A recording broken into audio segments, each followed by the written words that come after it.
tu na kan la sak le tur hi Engkim kan hmuhte hian an faka che ti Christian level number som pathum ania sa pla chon tenderly guide us ti ania hei po hi zo sak thara reverend Edwin Roland sa siam bok kha ania vuak ruk ania la hi a vuak ki ma han vuak chon kal zat sat meya Engkim kan hmuhte hian an faka che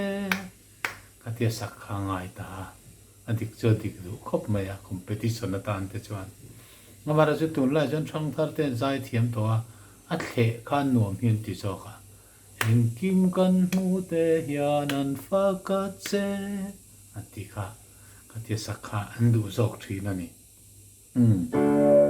the hian kan sa chinang chang khat le thun ni sang a thluk la thiam lo tan anan sa thina ni ti kha sẽ lấy lia thảo mẹ Engkim kan hmuhte hian an faka che I thurwa zong zong po an som zele vang om moi nei ten fak che an ning lo eng takin an sa fo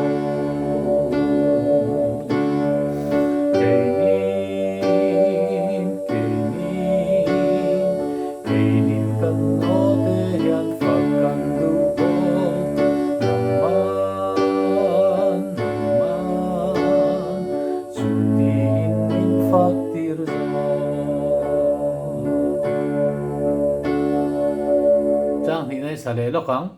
nangwa fakturin Engkim mi siam si thil nung lo te om ma piang hi bia rengan om lo mi fring zo lo hian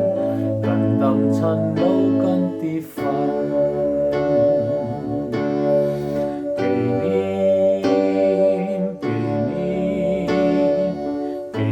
kan o te hian fakan du